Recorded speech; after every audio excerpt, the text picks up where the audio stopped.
Can you put a name to this face? He's a Labour politician. Does that help? If you're still struggling, here's another clue.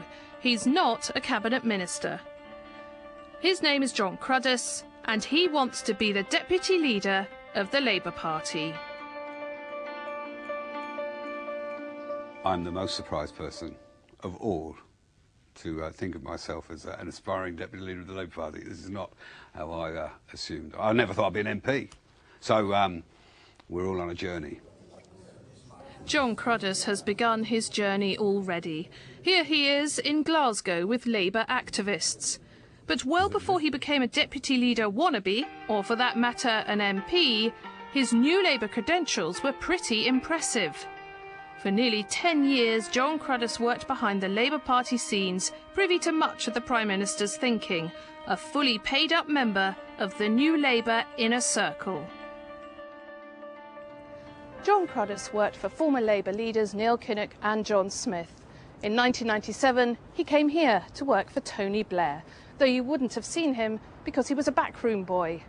But he was at the centre of the new Labour project from the very beginning. It was an amazingly liberating time, great privilege. Blair was just riding this wave. He had this sort of magic, stardust stuff. And he was a really good bloke to work for. Very generous, very sort of, never lost his temper. He had a really nice sort of disposition for pressure and stuff. And it was, you know, I had a great time for a few years.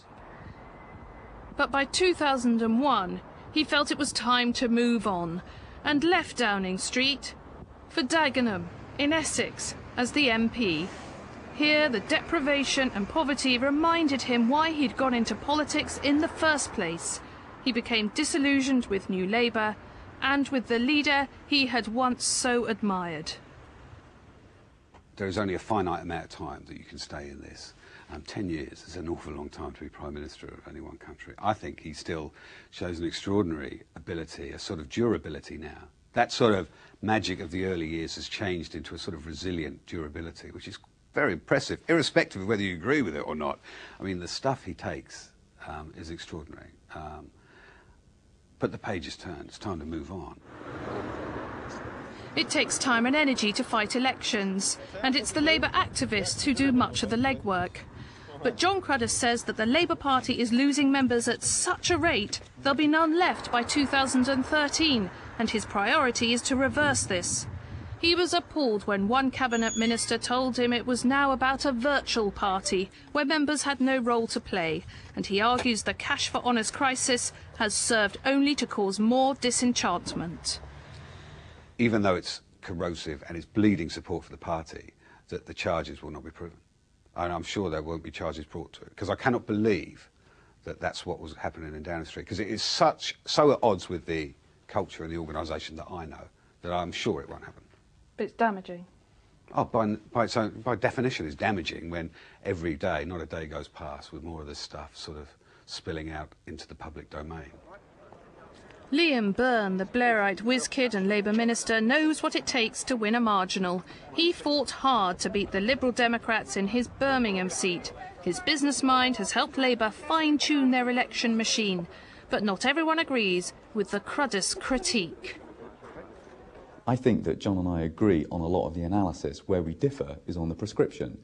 I actually think that we have to put in place policies that appeal to the politics of aspiration.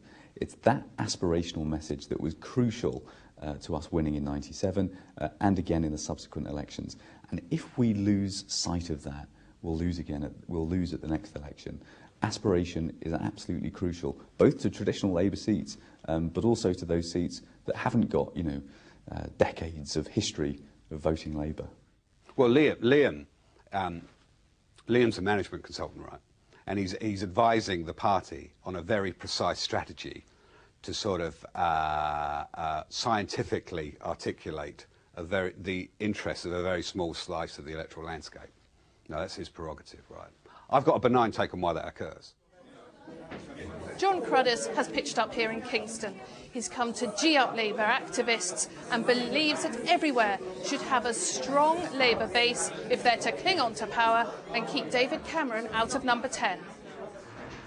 The people here are excited. About 20 members have come along. They don't often have visitors because Kingston is not a target seat for Labour. They came third in the last election. One more minute. Any latecomers? Jon Cruddas repeatedly asks for a full and frank debate. He got that here, but listen to what he says when they press him on the leadership question. It doesn't impress everyone. And I find it quite... I'm slightly uncomfortable with this deputy leadership thing where it's almost like lots of the others are trying to sort of outbid each other in terms of who can be slavishly devoted to Gordon Brown. Do you know what I mean? Now, I don't think that should be the key currency that matters, really. Jon Cruddas, I feel, thinks he is important, which is probably true, but I would trust somebody more who put the ideal before the name, rather than the name before the ideal. I would say you were in the party leadership, you were part of the party in the 90s, presumably you supported those changes then. So what's changed? Why are you disillusioned? And are you not aware of the dangers of where we're going back to? Those members weren't convinced, so does he think he can pull it off? Oh, yeah? OK. I mean, I'm going to win this, actually, strangely enough. I mean, coming from nowhere. He's enjoying being the underdog, proud of it. He's said to have enough support from MPs to go ahead and stand. But he still has a lot of impressing to do before party members will be convinced by his patter and follow his lead.